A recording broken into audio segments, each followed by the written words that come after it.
Well, hi guys.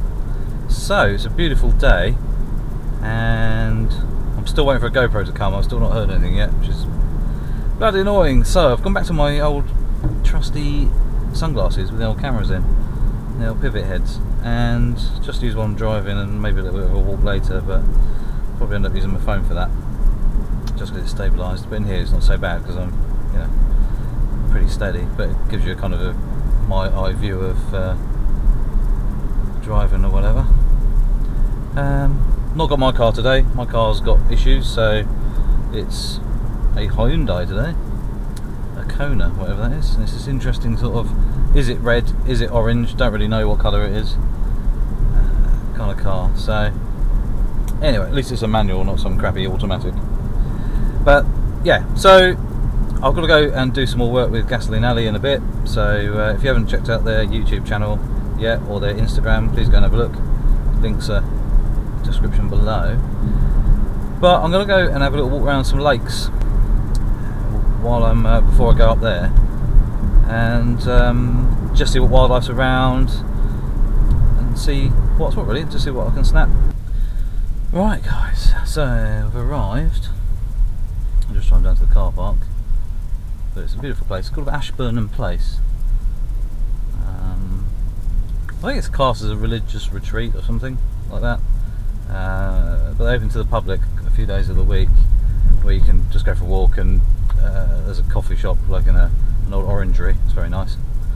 So I'm going to go and get a drink and maybe something to eat as well. See what happens. I've not eaten anything yet, so, but it's absolutely beautiful here. Nice woodland. There's deer here as well, so quite often when you're having a little walk around, a herd of deer might appear as well, which is quite cool.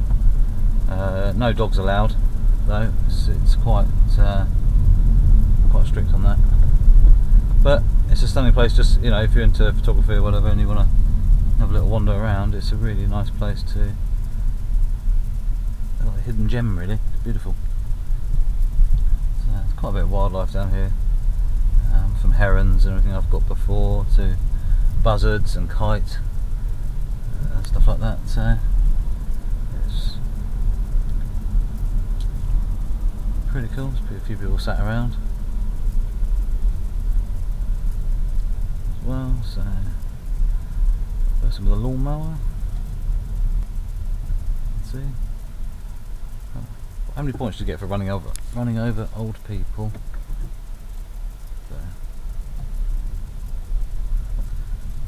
Getting looked at in disgust of why I'd be driving a car, So, thank you.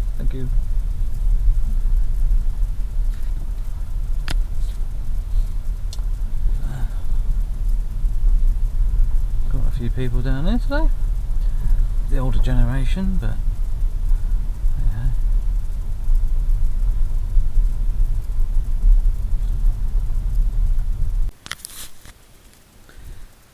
there we go. So at the moment I'm here. I'm going to walk around here. There's a weir, an old water wheel and everything is there.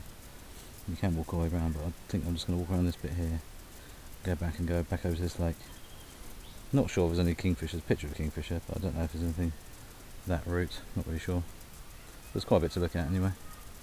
So let's have a little wander.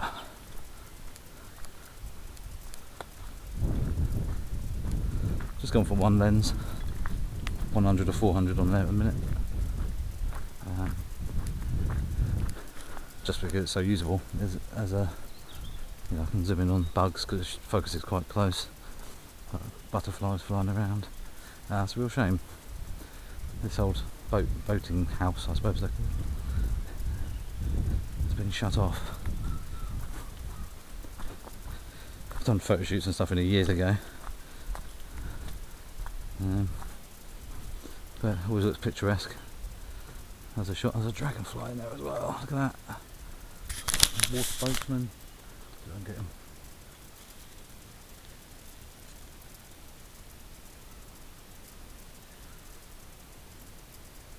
He's about. Got to find him. Where's he gone? Still there.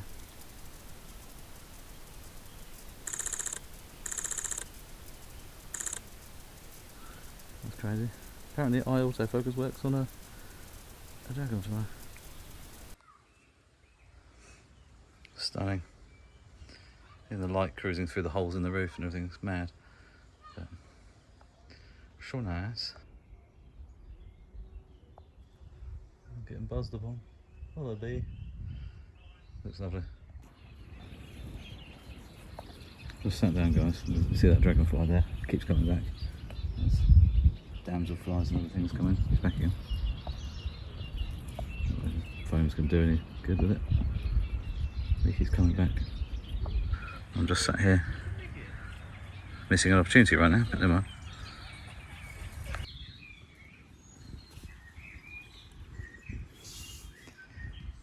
It's crazy. Dragonflies keep coming back, and he's gone for a second, but I've seen him just having a little rest somewhere. Probably charging up. Oh, he's back again. There's two of them. He comes literally within a foot of me. Not bothered whatsoever.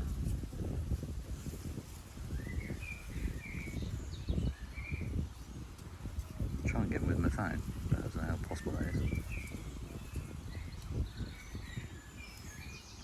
Problem is they come from the right hand side around those leaves, the reeds that are there. And I can't get on him quick enough to when he's here, and then he rotates. But I kind of don't want to move to sort of scare him off, if you know what I mean. So I'm just trying to get a shot of him further out over the water maybe. Not sure. So he's back here. He should come flying in. It's actually hard to film that here.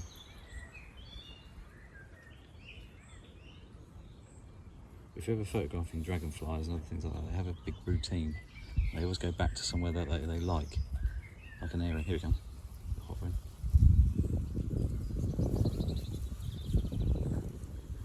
He's coming to sort of here, just hovering about where my hand is there. Now I've started filming, he's literally just going to not turn up. It's over there somewhere. In a minute.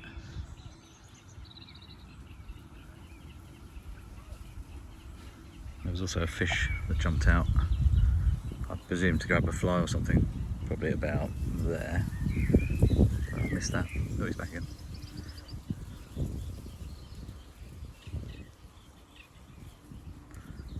Plenty of birds hiding in the reeds. Come on, dragonfly.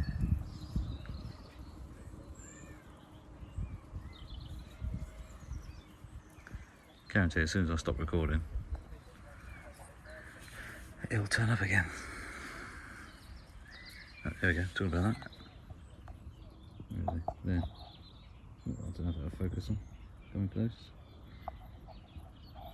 See if you can see him.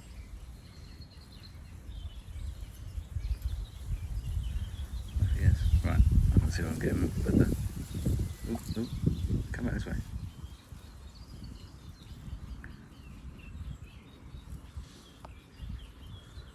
Right, look really close now.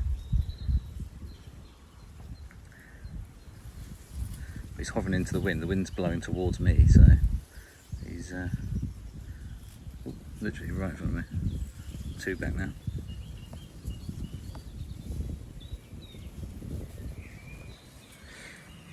Alright, anyway, swap to proper cameras. So I've moved around to another little spot here. There's still dragonflies, lots of dragonflies, really cool.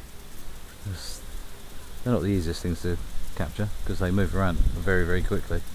But they hover a lot, so they literally move, stop, and generally come back to a particular position because they know it.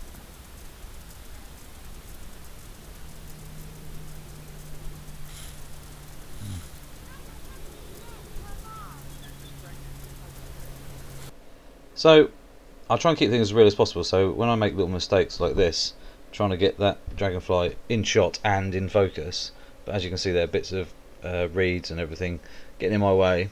But it's amazing how quickly the A1 will literally just snap straight back onto its target once it found it again. There you go. But as you can see, it's causing drama, that big bit of grass or reed or whatever it is. But you'll see it suddenly snap really quick. onto it, and it's like, Jesus Christ. So it does really work well. I'm looking through a fence and shooting through all those bits of grass just to try and get that dragonfly. There was loads of animals doing their thing, breeding and things like that. But the dragonflies kept coming. When I went and sat down near the edge of the lake, the dragonflies kept coming so close to me that I couldn't actually take any pictures. And it also kept hovering into the wind, obviously, which you would do. So basically I couldn't really get a face shot until he sort of went sideways every now and again. But they moved so quick, they changed direction very quickly. As you can see here, me trying to do a bit of slow motion video made it quite difficult. Managed to get a couple of them. Quite cool to watch. As you can see, they're hovering, looking into the wind. So it's amazing watching their wings do their thing. So I was shooting 120 frames per second 4K, which allowed me to slow it down a little bit there. So yeah, it worked quite nicely. A few shots cropped in, just because they were so erratic that I managed to get a couple of shots, but they were moving away, and I only had the 400mm lens on. This shot here, obviously mating, I think that's what they're doing. Quite cool. Quite close to me actually. I managed to get a shot quite easily. The lighting was quite nice, and this just shows you the real reason. One reason I've got the A1, where I was used to have the A7R4 and the A7R3. When you have lots of resolution, it's really quite nice to actually be able to crop in if you want to. So that was the original shot beforehand. This is cropped in a bit, and then I can crop in again quite happily with no real problem whatsoever on the image size, sharpness, anything like that. So that's really nice to be able to do that in camera, and obviously via editing. You along the lane, just trying to keep you in. There's some geese over there. Yeah, beautiful lakes. I ended up talking to this lovely old couple. I say old couple, a lovely couple. And talking about cars, believe it or not, old classics and things like that. So there's a pheasant. Now we're heading to Gasoline Alley, but we've kind of cancelled today's filming on the bikes anyway, mainly because the weather's changing, and two, they've got lots of jobs on, so they're quite busy. But basically we're going to be having a little plan. I'm going to make some plans anyway for next week or whatever.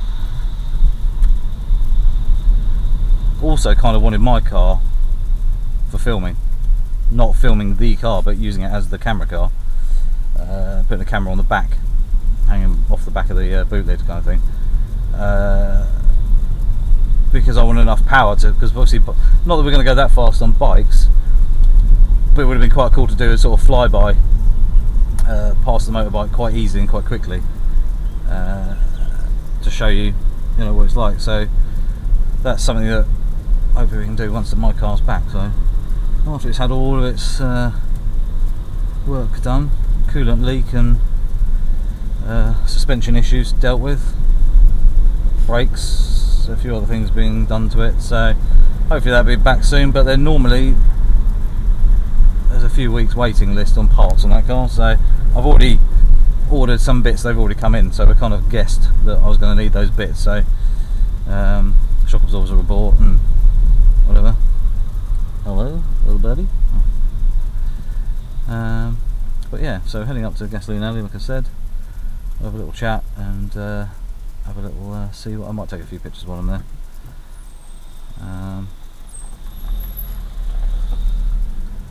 We shall see.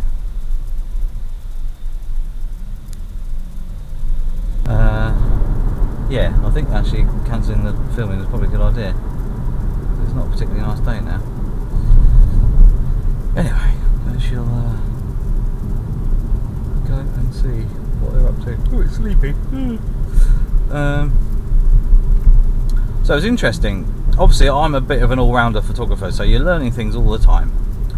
And today, the A1 focusing onto a dragonfly was absolutely fine. It's easy for it, no drama whatsoever. But adjusting techniques for different situations, the way the dragonfly's coming in and out, which is fine. It was focused on that. There goes one. Oh, it's moving the steering wheel on its own. Get off! I know there's a white line there. That's why I'm driving. There's a white line. Yeah. Anyway, it's an insane camera, and people are going to say, you know, we did do some shots with the RX10 as well. Why would you do a 3-point turn on a? What would you like to say? Thanks so much. That's okay. Rude. Didn't even get a thank you. Right. Anyway,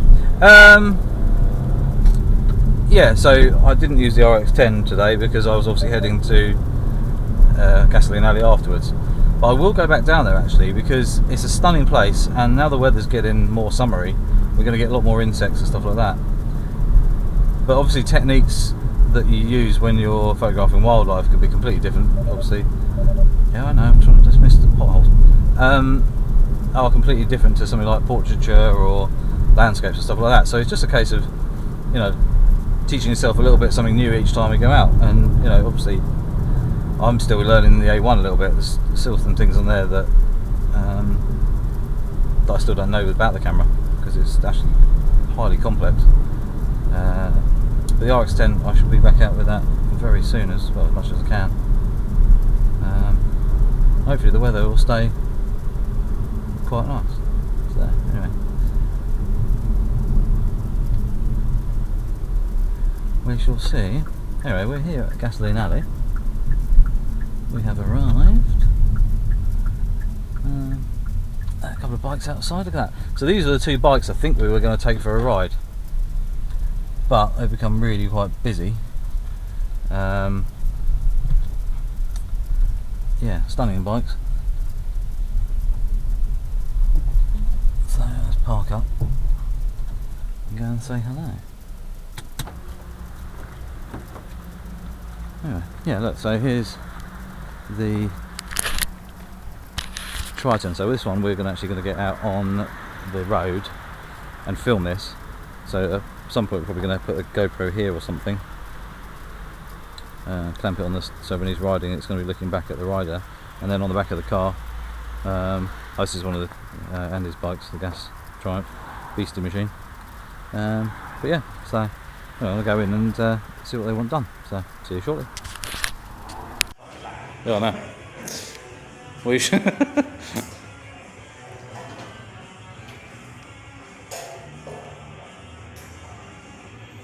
Prepare to be deafened. Almost like a... Oh, we have lights. We'll find out in a second, won't I? Then it gets interesting.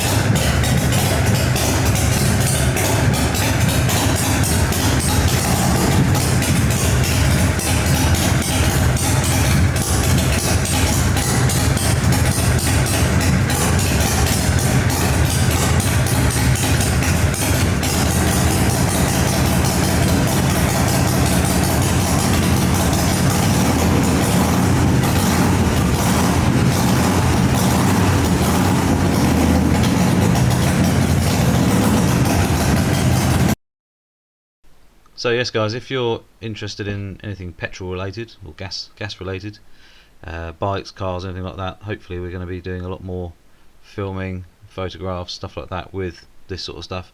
Hopefully get some other cars involved as well. So yeah, go and check out Gasoline Alley's YouTube channel as well. So I'm helping, I've said it before already, but basically I'm helping to start film, edit, and obviously doing all the photographs for them as well. So hopefully we're going to build up the YouTube channel quite nicely.